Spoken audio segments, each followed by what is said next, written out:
Hi folks, and welcome back to Travels with Paddles. My name's James, and today is day 3 of our Great Glen Adventure, and we're doing the majority of Loch Ness, pretty much from Fort Augustus up to Drumnadrochit.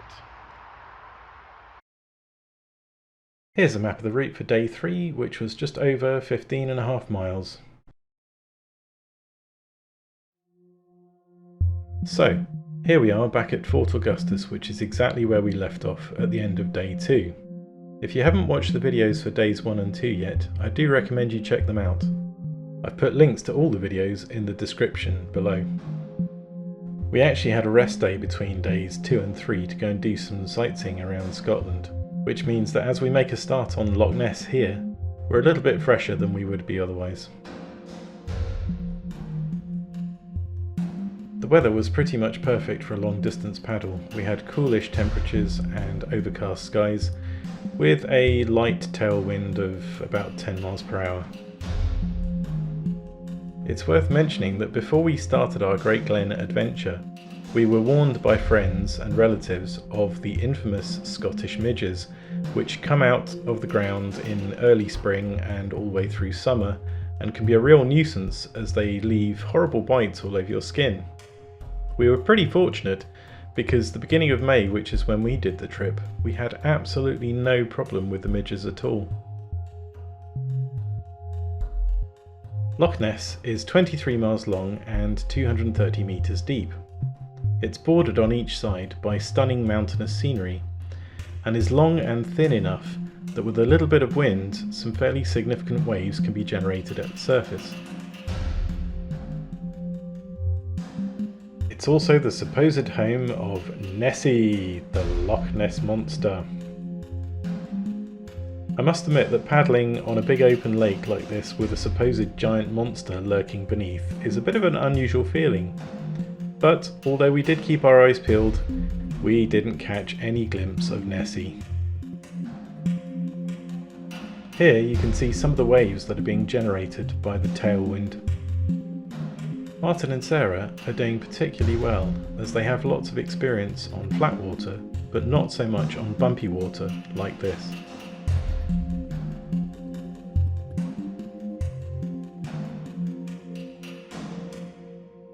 After an hour or so of paddling, it was time for a tea break, and also an opportunity for me to get the drone out again.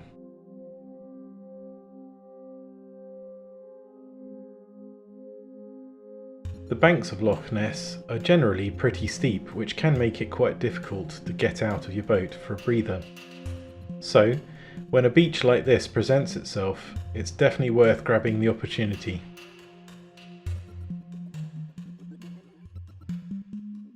Hey, I'm going for a classic reveal shot here.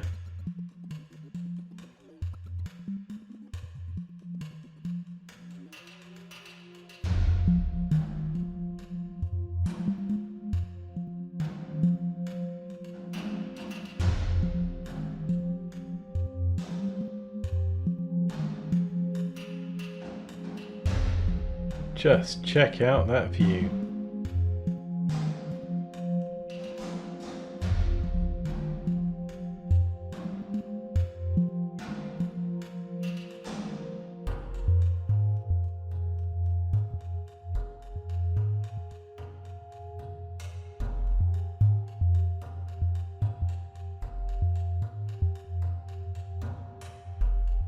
After a short stop, it's time to get back on the water. Hannah's just making a few adjustments to Alex's front hatch to make sure it's sealed properly.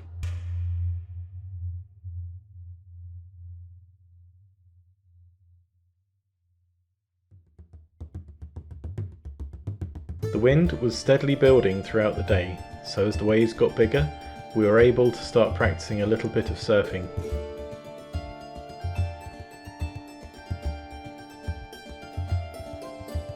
What an amazing place for someone to build their home.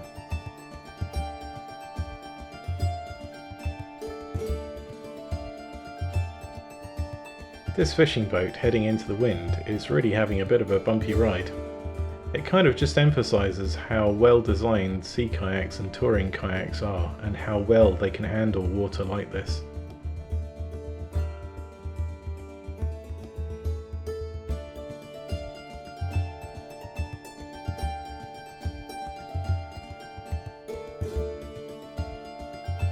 You can see what I mean by steep banks here.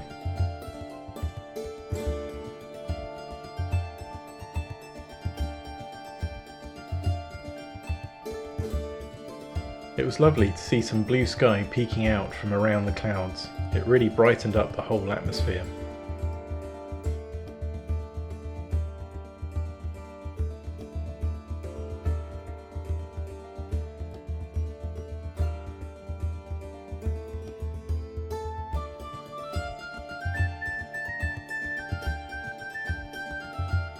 After a decent set of waves, we found another beach, and so it was time for lunch.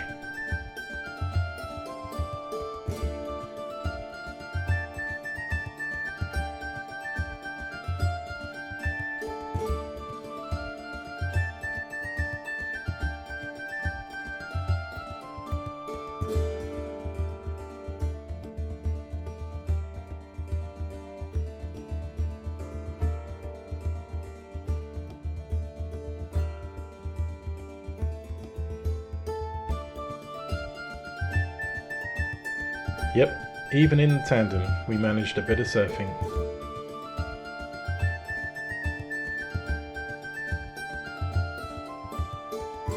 After rounding a headland we were sheltered from the wind and the waves dropped off completely.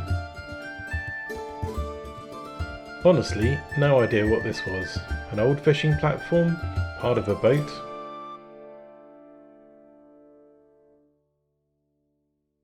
We were approaching the end of our day 3 paddle, which meant that we had a front row view of Urquhart Castle.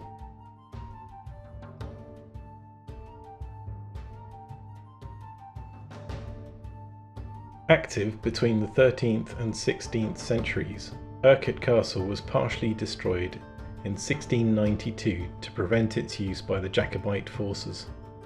It has since then fallen into ruin. When I was planning the Great Glen trip, I really struggled to find a get-out somewhere along this section of Loch Ness. This was particularly frustrating as our holiday cottage in Drumnadrochit was not very far from the banks of Loch Ness itself. Eventually, I settled on a lay-by on the opposite bank. While this was a good get-out, it seemed a shame that we had to drive so far to get there. However, once in situ on the holiday, I went for a walk from the holiday cottage down to Loch Ness and found this rather more interesting route up the River Enric.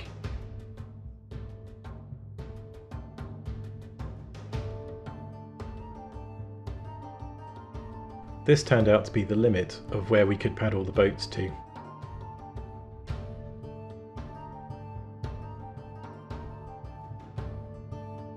Now it was portage time to meet the start of the woodland path that I'd found the previous day.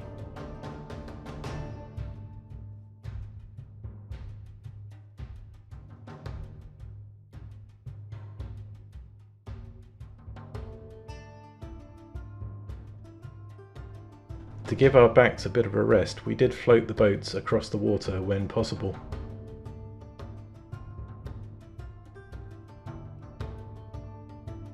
Here's the start of the path, so it's time to get the wheels out.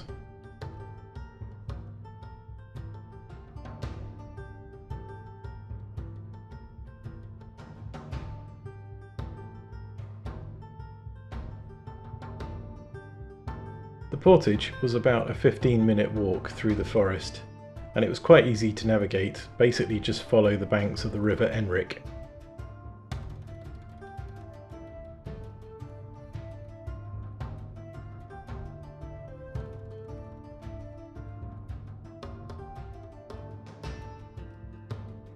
Eventually, we popped out of the forest quite near to our holiday cottage.